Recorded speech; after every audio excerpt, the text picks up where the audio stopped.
Conakry, 8 avril 2020. Merci de l'attention et bienvenue dans cette édition. Donc voici le sommaire. Le plan de riposte gouvernemental suscite beaucoup d'espoir chez les PME et autres unités de production. Elles bénéficient d'allègements de charges. Immersion dans ce journal.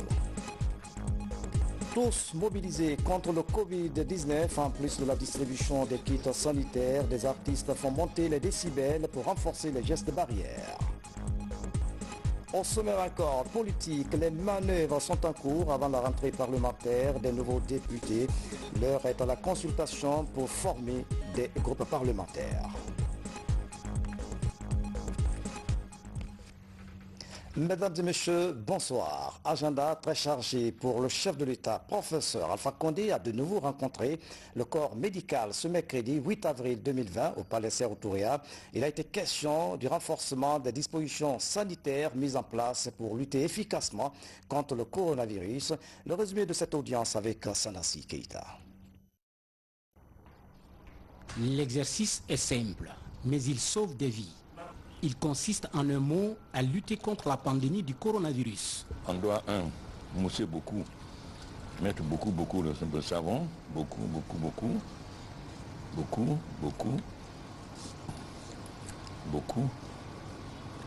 Ensuite, gratter l'intérieur de la main, entre les doigts, gratter l'extérieur du dos, bien chose. Il faut mettre beaucoup de mousse, gratter, ça doit prendre au moins 20 à 30 secondes. Après maintenant, vous lavez, il faut prendre au minimum 20 secondes ou 30 secondes, ne pas se presser pour bien laver les mains. Donc voilà, c'est extrêmement important. Lavage de mains, port de masque, distanciation sociale, prise de température, toutes ces mesures barrières ont été observées par le président de la République, professeur Alpha Condé, pour donner un bon exemple à sa population, avant de rencontrer une fois encore le corps médical guinéen, ce mercredi 8 avril 2020. Au menu des discussions entre le chef de l'État et ses médecins, le renforcement de la lutte contre le Covid-19 en Guinée. Il était également question d'assurer la réalisation des examens de laboratoire pour le suivi des autres paramètres biologiques.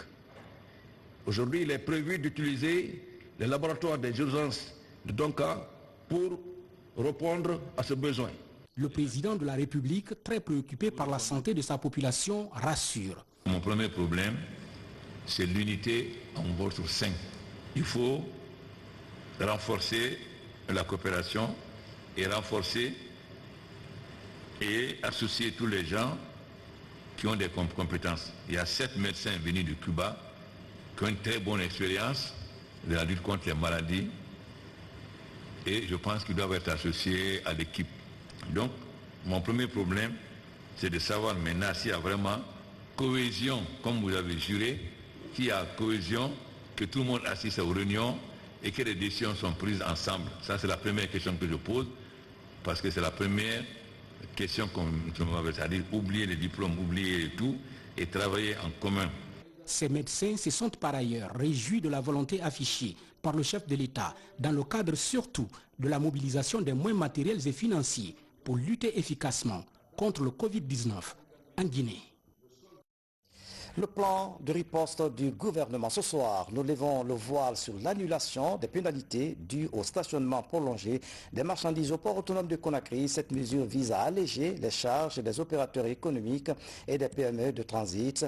Autre effet attendu et non des moindres, lutte contre l'augmentation fantaisiste du prix des marchandises pour soulager le panier de la ménagère. Fodé Kamarassi, le reportage.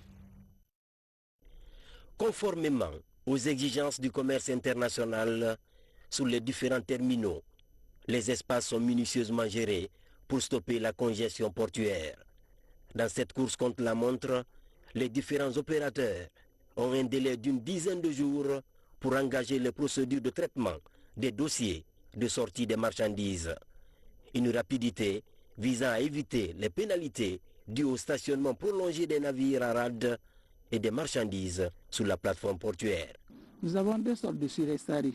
Les surestaries qui intéressent le port de Conakry sont le séjour prolongé des marchandises. Donc c'est ce que nous taxons et c'est ce qu'on appelle ici couramment surestaries. Le deuxième volet, c'est les surestaries qui portent sur l'envoi des conteneurs. Et là, c'est des négociations qui se font en amont avec l'armateur. L'annulation pour 3 mois des pénalités de stationnement prolongées prévues par le plan de riposte économique du Premier ministre touche toutes sortes de marchandises. Des pénalités évaluées à plus de 25 milliards de francs guinéens par mois. Aujourd'hui, les PME évoluant dans le transit et le transport apprécient ces mesures de redistribution des dividendes, surtout en cette période de marasme économique dû aux effets de la pandémie du Covid-19. C'est une bonne chose. Ça va alléger les charges locales quand on enlève les surestaries, parce que ça c'est notre domaine. Je vous donne un exemple. Moi, j'ai payé hier une surestarie de 45 millions par rapport à un client. Et si on enlève les surestaries, toutes ces charges-là, ça va alléger le panier de la ménagère. Ça va nous accompagner, nous, les PME, qui sont là avec nos employés. Je crois que la mesure est salutaire. Nous souhaitons seulement que ça soit respecté. Cet effort record du gouvernement de plusieurs milliards de francs guinéens touche surtout le secteur névralgique des denrées de première nécessité, le riz, le sucre, l'huile et les boîtes de conserve. Au ministère des Transports, des dispositions sont envisagées pour la fluidité du trafic portuaire et le respect à la lettre du plan de riposte économique du gouvernement. La question ne se pose pas. Toutes les dispositions qui ont été prises par le Premier ministre dans son discours relatif donc, à l'accompagnement du gouvernement, notamment au secteur privé, et toutes ces dispositions vont être appliquées à la lettre par le département des transports. Les surestaries, en particulier celles qui concernent les marchandises et aussi celles qui concernent les navires, seront, pendant cette période exceptionnelle de 3 mois, seront donc complètement annulées. Et au ministère des Transports, nous verrons dans la pratique quelles sont les dispositions qu'il faudrait prendre pour que cette mesure soit réellement effective. Et nous ferons en sorte donc que les engagements du gouvernement en ce qui concerne le secteur des transports soient entièrement tenus. L'entraide et le partage, deux valeurs universelles essentielles dans une république. Aujourd'hui, la suppression des pénalités liées au stationnement prolongé des marchandises devrait normalement contribuer à lutter contre l'augmentation fantaisiste du prix des marchandises ici à Conakry, mais aussi sur toute l'étendue du territoire national. Les petites et moyennes entreprises et autres unités de production devant payer les taxes à l'État sont impactées par le Covid-19. Les activités sont réduites et le personnel aussi. Une situation qui est prise en compte dans le plan de riposte du gouvernement. Les taxes et autres dépenses seront exonérées pour soulager les PME et les unités de production. Sadou Bari, Alpha Isiagaba. Les petites et moyennes entreprises sont exemptées du paiement de certaines taxes et autres pour avril, mai, juin. C'est l'une des mesures d'accompagnement de l'État en faveur de petites et moyennes entreprises. Dans certaines PME visitées par notre équipe, les exonérations sont saluées. Certaines unités comme celle-ci, par exemple, avaient commencé à sentir l'impact de la pandémie du moment. Le personnel est grandement réduit, mais avec l'exonération des TVA dans ces PME, l'espoir renaît. Aujourd'hui, on a interdit les cérémonies, alors que c'est au niveau des cérémonies que nous avons de débouchés. Les boissons sont beaucoup plus vendues pour les cérémonies. Et là, les cérémonies sont interdites. Donc, du coup, ce que nous produisons aujourd'hui, nous avons du mal à pouvoir écouler ça. Et, du coup, l'accompagnement promu par l'État est la bienvenue. Nous attendons que, effectivement, l'État a commencé, mais nous attendons que ces actions-là soient suivies de près, pour nous permettre de continuer notre activité et de grandir et de créer davantage d'emplois et pour ne pas se retrouver demain dans 2 mois ou 3 mois et dans les difficultés et voilà, à eux être obligés de licencier le personnel. Dans cette autre unité de fabrication d'emballage et de recyclage, le nombre d'emplois est estimé à 100. Mais depuis l'apparition du coronavirus, les activités sont au ralenti. Aujourd'hui, une lueur de relance se dessine. Nous, les petites et moyennes entreprises, nous ne sommes pas épargnés parce que comme vous voyez, normalement toutes ces machines-là doivent être fonctionnelles, mais le nombre de personnel aujourd'hui est réduit. Nous prenons des mesures pour ne pas qu'il y ait contagion. L'importance de la déclaration, c'est que financièrement, ça nous décharge un peu. Parce que quand les activités sont réduites et que vous êtes obligé de payer des taxes chaque mois, vous voyez que c'est vraiment lourd. Ne serait-ce que pour les charges du personnel. Actuellement, nous ne pouvons pas mettre tout le personnel au repos pour des mesures sociales, pour des raisons sociales. Donc nous pensons que cette mesure du gouvernement est vraiment salutaire. Ça va nous aider. C'est comme si c'est une bouffée d'oxygène pour nous, les petites et moyennes entreprises. Si nous ne devons pas payer l'impôt sur 3 mois, voilà, c'est vraiment une satisfaction totale. À ce jour, plus de 1500 petites et moyennes entreprises sont répertoriées dans tout le pays. Toutes payent des taxes à l'État. Avec les allègements de charges fiscales et financières, ces PME pourraient résister au choc provoqué par la crise sanitaire.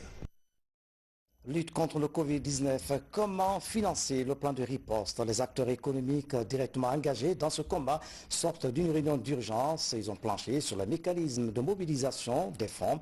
Déjà, un compte Covid-19 est ouvert à cet effet pour financer les urgences. Alia Kamara fait le point. Les responsables des principales régies financières et d'autres cadres du pôle économique en réunion de crise. Quelle stratégie pour mobiliser rapidement des fonds et financer le plan national de lutte contre le coronavirus? Autour du ministre du Budget, la question est posée à chaque participant et chacun donne et détaille son plan. La douane, une de ces régies dont l'activité est grandement ralentie en raison de la fermeture des frontières, veut néanmoins participer à ce plan d'engagement. Elle observera beaucoup d'allègements dans le dédouanement des produits médicaux, surtout ceux liés à la lutte contre le Covid-19. Et ce n'est pas tout. Aujourd'hui, c'est le monde qui s'est arrêté. Donc le fait que cette maladie sévisse dans le monde entier ralentit complètement les activités économiques et sociales. Il s'agit de mettre en place des mesures de facilité, d'accessibilité de certaines denrées alimentaires aux consommateurs et des mesures que nous pourrions mettre en place pour financer le plan de riposte qui a été proposé par le Premier ministre. L'une des grandes résolutions de cette réunion est la mise en place de 2 groupes de réflexion. Le premier prendra en compte le domaine sanitaire et l'inclusion sociale. L'idée, c'est de tenir compte des demandes urgentes du secteur de la santé pour faire une projection et surtout donner des délais de mobilisation. L'autre groupe est chargé du secteur privé et des mesures fiscales. De mon équipe, il est question donc qu'on fournisse tous les renseignements, les informations devant contenir le plan d'action. D'abord réfléchir sur le format de la matrice qui doit être remontée aux autorités et aussi définir ce qui doit être mis dans cette matrice-là pour rendre opérationnelles donc les mesures annoncées. Ces 2 groupes de réflexion doivent travailler d'arrache-pied pour proposer dans les prochaines heures un plan de mobilisation réaliste et réalisable qui sera présenté au Premier ministre chef du gouvernement. Déjà, il est prévu un compte Covid qui sera domicilié à la Banque centrale et dont l'apport est attendu autour de 2000 milliards de francs guinéens. Les urgences seront évacuées au fur et à mesure qu'elles se présenteront, mais pour ça, l'argent doit être disponible. Justement, le plan de riposte économique du gouvernement à la crise sanitaire du Covid-19, le plan présenté par le Premier ministre chef du gouvernement, annonce plusieurs mesures pour faire face aux conséquences désastreuses de la maladie sur l'activité économique et sur le niveau de vie des populations. À propos, nous recevons en direct dans ce journal le ministre du Budget, M. Ismaël Djoubati. Bonsoir. Bonsoir, M. Fala. Monsieur le ministre, merci d'avoir accepté notre invitation. Le financement de riposte contre le Covid-19, quel sera le prix à payer face à l'accroissement des besoins de financement pendant cette période? Nous savons déjà que les recettes, le taux de croissance vont baisser, le déficit budgétaire devrait s'aggraver, Monsieur le ministre. Effectivement, vous savez, c'est une pandémie. qui aujourd'hui met le monde entier en arrêt. Oui. Mais on ne peut pas rester en position statique. Oui. Le président de la République, dès les premières heures de cette pandémie, a pris des initiatives. D'abord, il a commencé à évoluer pour anticiper un petit peu sur la crise sanitaire elle-même, à réunir des partenaires techniques, les ambassadeurs autour de lui, pour au moins voir ce que ça peut donner en termes sanitaires. Après tout, il a donné des instructions fermes au Premier ministre, Dr Ibrahima Kassiri Fofana, de concevoir un plan de riposte contre cette pandémie. Et nous avons mis ce plan qui a été délivré par le Premier ministre il y a 3 jours. Oui. Ce plan, il est basé sur 3 piliers.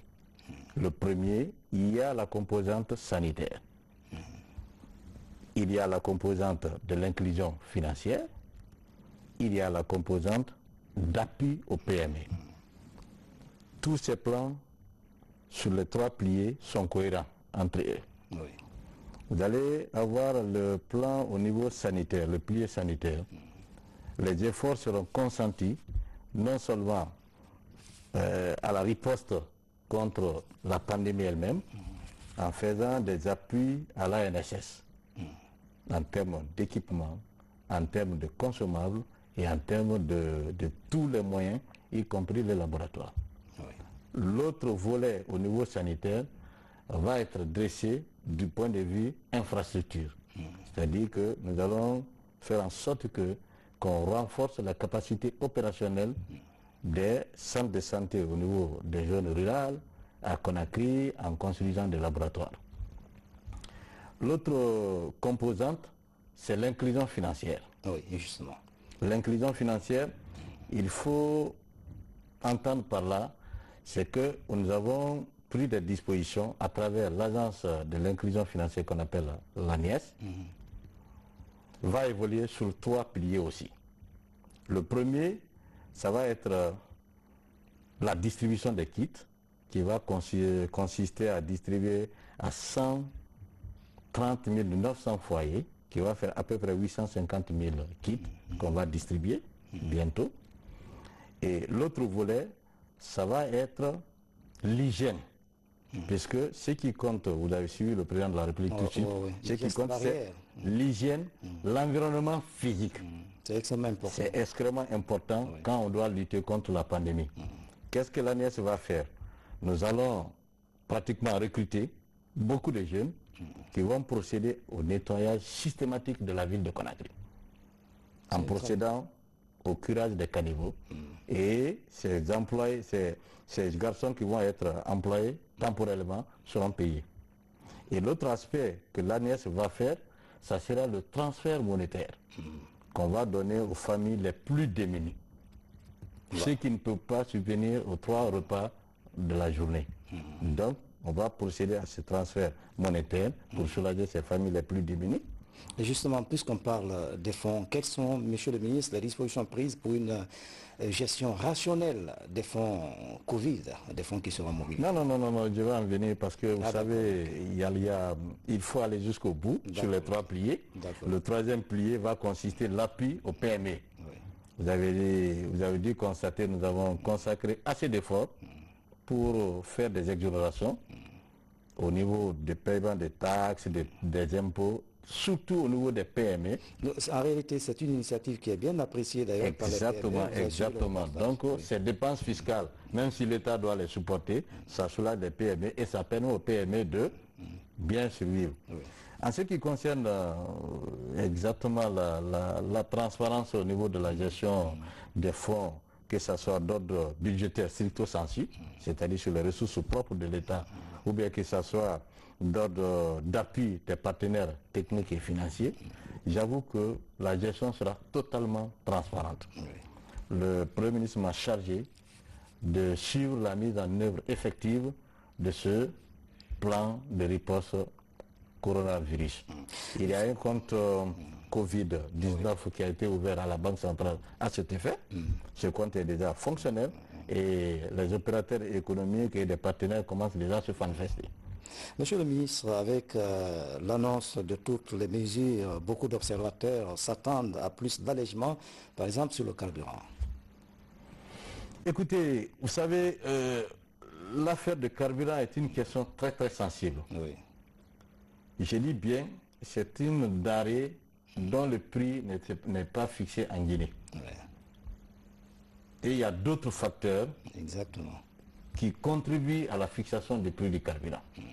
Et si vous prenez au niveau de la sous-région, je crois qu'on fait partie des pays qui ont le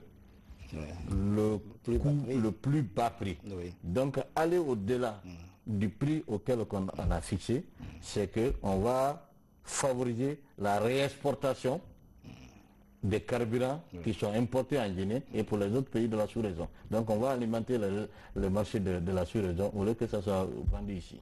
Dans ce plan de riposte, vous avez fait par exemple des faveurs pour le transport public, mais plus de Guinéens empruntent les moyens de transport privés. Oui, écoutez, bon, je ne suis pas trop d'accord sur ça parce que j'avoue que quand le train express s'arrête à Madina à 9h, c'est le monde qui sort. Et le train express n'est pas opérationnel pour l'instant. Il sera opérationnel. D'accord, monsieur le ministre. Dans ce plan de riposte, est-ce qu'on n'a pas oublié les zones rurales? Non. Au contraire, les zones rurales sont bien dotées. Vous savez, quand vous prenez le pilier de riposte du point de vue sanitaire, on a prévu de déployer le plan de déployer des laboratoires dans les zones rurales, des centres de santé dans les zones rurales. Ils sont les plus notés d'ailleurs en termes d'infrastructure. Donc rien n'a été oublié. D'accord. Voilà. Monsieur le ministre, par quel mécanisme vous allez procéder à la stabilité des prix des denrées de première nécessité? Écoutez, toutes les exonérations qui sont consenties, c'est consenti pour que au moins le panier de la ménagère ne ressent pas. Vous avez parlé tout de suite de surestarie qu'on va supprimer. Vous avez, il y a un minimum, on fait un effort depuis quelques années, le président de la République fait en sorte que les denrées, le riz de grande consommation, c'est-à-dire les 25% de brisures, soient accompagnés par des mesures fiscales qui permettent aux grands fournisseurs de servir le marché à un prix qui a été convenu avec l'État. Il y a certains secteurs, par exemple, qui ont été oubliés par les mesures d'allègement. Je pense, par exemple, aux entreprises culturelles, aux entreprises de presse, monsieur le ministre. Non. Il n'y a aucun domaine qui a été oublié. Vous savez, les questions ne sont pas individuelles. Je vais vous dire pourquoi ça n'a pas été. Il y a une mesure qui touche tout le monde. La gratuité de l'électricité et de l'eau. Pendant 3 mois. Pendant 3 mois, qu'on soit de la culture, qu'on soit de l'entreprise, tout le monde est concerné. Tout le monde va bénéficier. Tout le monde va bénéficier. Et puis, en plus de cela, il y a plusieurs fonds de transfert au niveau du ministère de la Culture qui sont d'ordre budgétaire, qui vont être amenés tels que BGDA. Donc, personne n'est ignoré. On prend des mesures collectives qui vont au bénéfice des ménages. Et quand on parle de ménages, on parle de tout ce qui est de la culture. Monsieur le ministre, vous êtes venu au plateau avec un masque. Qu'est-ce que ça veut dire? Non, ça veut dire au-delà de tout, le premier responsable de la République de Guinée, le président, a donné l'exemple. Le chef du gouvernement, Dr Kassirou Fofana, a donné l'exemple. On peut mettre toute une panoplie des mesures économiques pour combattre la pandémie, mais l'aspect le plus important, c'est le civisme. Et j'insiste sur la question, on doit respecter les consignes éditées par l'OMS. Il faut se protéger, comme nous sommes assis, nous sommes à 1 mètre de distance, il faut porter les masques, il faut se laver régulièrement les mains, et dès que les signes apparaissent, dès le premier jour, il ne faut pas attendre. Il faut faire le test pour détecter, pour détecter si c'est vraiment le coronavirus. Donc l'esprit de civisme doit être le quotidien du Guinéen pour au moins éviter. Donc, mieux vaut prévenir que de guérir. Respectons les consignes sanitaires. Monsieur le ministre Djoubate, merci d'avoir répondu à nos questions. Merci bien. Autre temps fort de cette édition, la préfecture de Kankan vient de recevoir un important lot de kits sanitaires, un geste du ministre d'État, ministre de la Défense nationale, chargé des affaires présidentielles, Dr Mohamed Jani, invite les populations au respect des gestes barrières. Le point avec nos reporters basés dans la région, Eugène Dounamou, Fodé Bangali Fofana. Dans la région de Kankan, des mesures de sécurité sanitaire sont respectées par les populations, cela grâce à une sensibilisation à outrance dans les médias de la place. Dans la lutte contre cette maladie maudite, des personnes de bonne volonté sont en train de venir en aide à ces populations. C'est dans ce cadre que le préfet de Kankan et le maire de la commune urbaine sont autour du gouverneur de la région pour la remise officielle de ce lot de matériel important offert par un des fils de Kankan. Il s'agit de notre frère, Dr Mohamed Jani, ministre de la Défense, ministre chargé des Affaires présidentielles. Dans ce lot de matériel composé de kits sanitaires, la commune urbaine a bénéficié de 150 kits de lavage de mains avec accessoires et la préfecture de Kankan a reçu 180 kits avec accessoires. Pour prévenir cette pandémie à Kankan, on ne peut que le remercier. En termes de répartition dans les sous-préfectures, que les mosquées soient privilégiées, les marchés hebdomadaires soient privilégiés, les maisons des jeunes également soient privilégiées. La notabilité, leur propre bureau et leur résidence. Nous avons un sentiment de joie, de satisfaction et beaucoup de reconnaissance. Si nous retrouvons aujourd'hui ces kits, ça c'est pour nous épargner de la maladie et nous allons les utiliser à bonne séance. Nous remercions le donateur et tendons la main encore à d'autres donateurs pour qu'ils fassent encore plus que ça. La prévention du code du Covid-19 dans la région forestière s'intensifie. L'école de soins de santé et l'âge Hélène Johnson Serlif, vient d'offrir des kits de lavage des mains à l'Union syndicale des transporteurs routiers. Suivez le reportage de Mohamed Salioupaï depuis Zérékouré. Ces kits de lavage des mains sont offerts à l'Union syndicale des transporteurs routiers de la région forestière. C'est un geste de la première école professionnelle de soins de santé, Hélène Johnson Serlif de Zérékouré. Il vise à accompagner le syndicat dans la lutte contre le coronavirus. Face à l'émotion, à la peur qui traque la planète à travers cette maladie Covid-19, nous, de notre côté, nous avons jugé nécessaire d'apporter notre contribution à un centre que nous nommons international, qui est la garvoiture régionale de Zérékouré, qui reçoit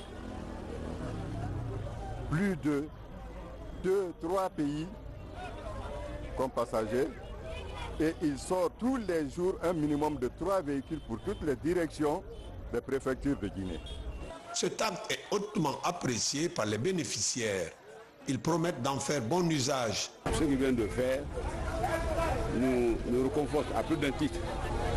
Ce n'est pas le nombre, mais le fait qu'ils soient les premiers à nous offrir ces kits, ils sont à féliciter et à remercier. Cette gare routière reçoit des milliers de passagers venant de partout en Guinée et des pays limitrophes qui sont la Côte d'Ivoire et le Libéria. Je crois que c'est ce qu'on appelle la solidarité. Si cette école-là, ce centre de formation fait un don pareil, c'est vraiment pour manifester sa solidarité à l'égard des populations de Zérékouré, parce que la maladie dont on parle a fait assez de ravages et il faudrait mettre vraiment un barrage. Et je crois que ce don-là vient à point nommé. Ces dispositifs de lavage des mains constituent la première opération de cette école de soins de santé dans la lutte contre la pandémie de coronavirus en Zérékouré. Les jours à venir, cet institut professionnel prévoit le déploiement de ses étudiants sur le terrain pour sensibiliser les populations sur les barrières sanitaires visant à limiter la propagation de la maladie du siècle. L'élan de solidarité dans la lutte contre le Covid-19 s'intensifie à Conakry, au quartier Simbaya, dans la commune de Matoto. Une opération de distribution des kits sanitaires est lancée. C'est une action des jeunes musiciens du pays qui ont décidé d'apporter leur contribution pour éviter la chaîne de propagation de la maladie. Voici le reportage de Yamo Kabar. À l'heure de la lutte contre le Covid-19, des artistes musiciens locaux montrent au front en musique. I do so one more time again. When I'm at Infefema, Wogabogi de Kering. When I'm at Indefema, Wogabogi de Kering, Bibinga Makuya, Gifu, parce que Yafu, Yarina, Ranganoma, Nemiri, exterminé, missing, kaboom, Yaman. Ici à Simbaya, ils distribuent des kits sanitaires aux habitants de ce quartier pour apporter leur contribution à l'effort de solidarité nationale. Ce projet, je crois que c'est une cause commune pour tous les Guinéens, pour tout le monde entier, parce que nous vivons une maladie qui fatigue toute la planète. Le label UNV Prod, à travers les bonnes personnes comme le grand frère Klimpoko, on a eu à s'entraider, à trouver beaucoup de kits pour le quartier, parce que nous devrons y avoir d'abord la volonté ferme de lutter contre cette pandémie. À chaque remise de kits, une opération de sensibilisation est menée. Elle consiste à diffuser des messages de prévention et inculquer les bons gestes en cette période de crise sanitaire. Il faut vraiment laver ses mains à chaque contact, à chaque fois qu'on a du contact, ou bien respecter vraiment le métrage qui doit exister vraiment entre nous. Évitons de se rassembler, surtout quand ça dépasse 20 personnes. Il faut aussi porter les masques pour vraiment éviter les contacts, parce que ça peut vraiment se contacter par rapport aussi à dès que ton prochain s'éternue directement et où il tousse, ça peut vraiment aussi t'atteindre au fait. Le projet regroupe une vingtaine d'artistes actuellement en studio pour préparer un morceau de sensibilisation. Parmi eux, Salif Bangoura alias Klimpoko du groupe Sembedeke. Sur le terrain, il met son talent au service de la prévention. Il faut qu'on se bouge, qu'on s'assume. Coronavirus, en train de faire des victimes. L'humanité est en crise. Il faut qu'on se bouge, qu'on s'assume. Lavons nos mains, savon et eau. Désinfectons-nous. Pour le moment, le médicament n'est pas dispo. La remise des kits sanitaires dans la commune de Dixine, les bénéficiaires sont encouragés à respecter les consignes sanitaires. C'est le premier élément des nouvelles nationales traitées sous forme de télégramme en image avec Moussa Bangoura. À Dixine, un important lot de kits de protection vient d'être mis à disposition des habitants. Un geste de la chef du cabinet du ministère de la Jeunesse qui a assuré le rôle de directrice de campagne du RPG Arc-en-Ciel lors des élections législatives dernières. À ses côtés, le député élu, le maire et les bénéficiaires, tous s'engagent à lutter contre le Covid-19. Nous avons fait une remise de 100 kits et des cartons de savon pour pouvoir assister les populations qui n'ont pas encore de kits à domicile. On doit tous être responsables. On doit laver constamment nos mains et prendre des distances de sécurité, à savoir 1 mètre. C'est-à-dire dans nos actes, on doit être très responsable. Les membres du mouvement Osons changer étaient au marché de Sonfoniaga. Le but est de sensibiliser les marchands sur la bonne utilisation des kits de lavage des mains pour briser la chaîne de propagation du coronavirus en Guinée.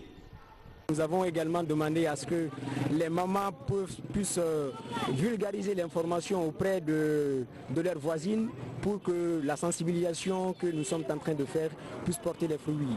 Et je pense que c'est jusque-là nous sommes en train d'agir pour que le pays puisse être à l'abri de la maladie. Des kits sanitaires pour les femmes du marché de Kobaya.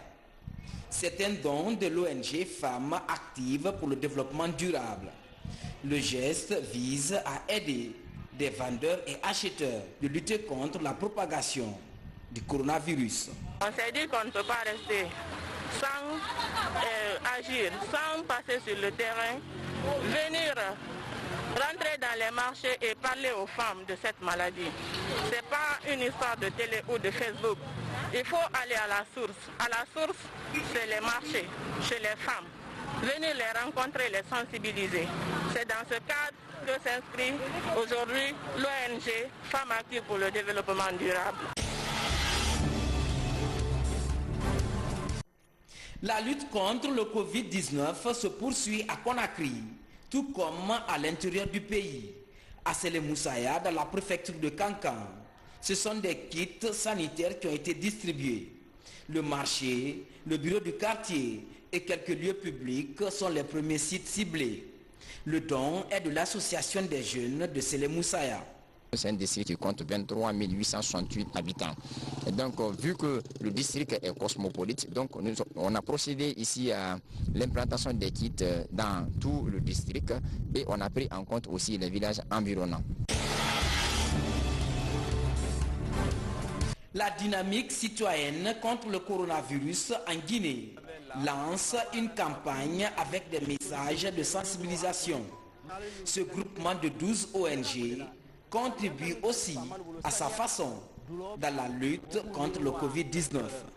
Il est clair et nous devons tous croire à l'existence de cette maladie chez nous. C'est pourquoi nous vous invitons à respecter strictement les mesures sanitaires édictées par les autorités, à savoir se laver fréquemment les mains avec une solution hydroalcoolique ou avec de l'eau et du savon. Éviter les contacts rapprochés en maintenant une distance d'au moins 1 mètre avec les autres personnes. Respecter les règles d'hygiène respiratoire en se couvrant la bouche et le nez avec un masque stérile et ne pas dépasser le délai d'utilisation. Toucher ou éternuer dans le pli du coude.